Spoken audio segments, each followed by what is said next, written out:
समस्याओं में फंसे हुए हैं। ऐसे माहौल में गोरखपुर का एक नौजवान गोरखपुर के श्रमिकों की घर वापसी, स्वास्थ्य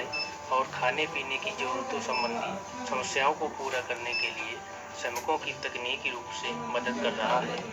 केयर गवर्नमेंट.इन पे जो साइट चल रहा है, डीएम साहब ने जो लॉन्च किया है, उनके माध्यम से जैसे कई श्रमिक हैं बाहर जो गोरखपुर के बाहर जो यूपी से बाहर जो फंसे हुए हैं, उनका डाटा जो है व्हाट्सएप के माध्यम से मंगाकर उनका सेंड कर रहे हैं और डाटा अपने पास कलेक्ट कर रहे हैं ताकि उन लोग आराम से कोई भी सेवा पहुंच सके, चाहे वो पैसे से मदद हो, चाहे वो भोजन से मदद हो। इस कठिन परिस्थिति के समय सरकार द्वारा लोगों की मदद करने के लिए जारी किए जा रहे कई प्रकार के ऐप्स और मोबाइल पर अकुशल श्रमिक जो अपना डेटा अपलोड करने में अक्षम है,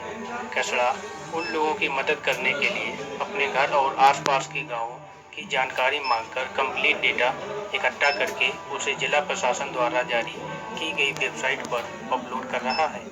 चाहे वो घर पे उन लोगों को पहुँचाने का मदद हो, प्रशासन से यही गुजारिश है कि उन लोग तक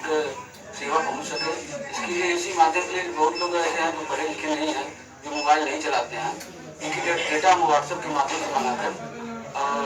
केयर.गवर्नमेंट.इन के सेंड करके डाटा कलेक्ट कर रहे हैं। और गोरखपुर के जिला प्रशासन ने जो अपना वी केयर गोरखपुर नाम से वेबसाइट लॉन्च किया है, जिस पर डेटा को फीड करने के बाद ऐसे लोग जो बाहर फंसे हुए हैं उनको गोरखपुर वापस ले आने में मदद मिलेगी और वहां पर उन्हें अगर किसी प्रकार की जरूरत है उस जरूरत को भी पूरा कराया जा सकेगा। तो संकट की घड़ी में फंसे हुए ऐसे मजदूरों के लिए कृष्णा वास्तव में एक हीरो बनकर के उभर कर सामने आए हैं, जो कहीं कहीं घर में बैठ करके उन लोगों का डेटा अपने व्हाट्सएप पे मंगा रहे हैं और उस डेटा को वी केयर गोरखपुर वेबसाइट पर स्वतः अपलोड करने के साथ उसे जिलाधिकारी कार्यालय तक पहुंचा रहे हैं, जिससे ऐसे पीड़ित लोगों को मदद मिल सके, उनकी घर वापसी आसानी से हो सके। मुकेश पांडे, ईटी भारत, गोरखपुर।